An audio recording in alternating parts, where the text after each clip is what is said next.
नमस्कार मंडळी. तर आज मी बनवत आहे कांद्याच्या पातीची भाजी. तर चला बघूयात. इथं मी कांद्याची पात बारीक बारीक चिरून घेतलेली आहे आणि स्वच्छ धुवून घेतलेली आहे. मुगाची डाळ घेतलेली आहे धुवून, आणि लसूण, कांदा आणि मिरची पण कापून घेतलेली आहे.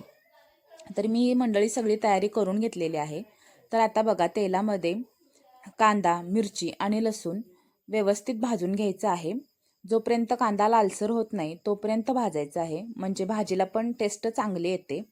आणि इथं बघा, आपला कांदा आता लालसर भाजलेला आहे. आणि मग आता आपण याच्यामध्ये मुगाची डाळ टाकणार आहोत.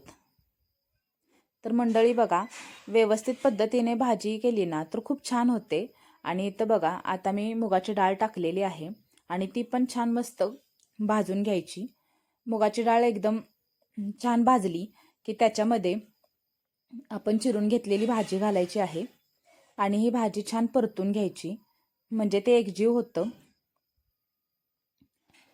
आणि इथं बघा, ही भाजी सगळी मी परतून घेतलेली आहे. आणि आता त्याच्यामध्ये मी शेंगदाण्याचा कूट टाकत आहे 2 चमचे. कारण की शेंगदाण्याच्या कुटामुळं काय होतं मंडळी, की भाजी थोडी अशी भरीव वाटते, म्हणजे अशी एकत्र झाल्यासारखी वाटते आणि भाजीला टेस्ट पण छान येते. आणि त्याच्यानंतर मी त्याच्यामध्ये मीठ घातलेलं आहे आणि भाजी परत एकदा हलवून घेतलेली आहे. आणि मग त्याच्यावर आपण आता झाकण ठेवून त्याला वाफ आणू द्यायची आहे.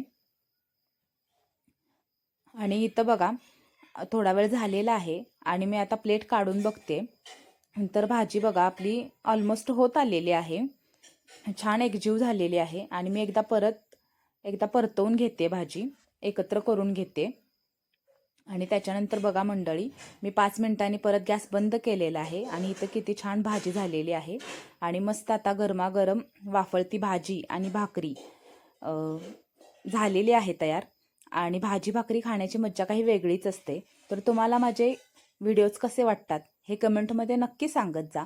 आणि माझे व्हिडिओ आवडत असतील तर माझ्या चॅनलला नक्की सबस्क्राईब करा. भेटूयात पुढच्या व्हिडिओमध्ये. Bye bye.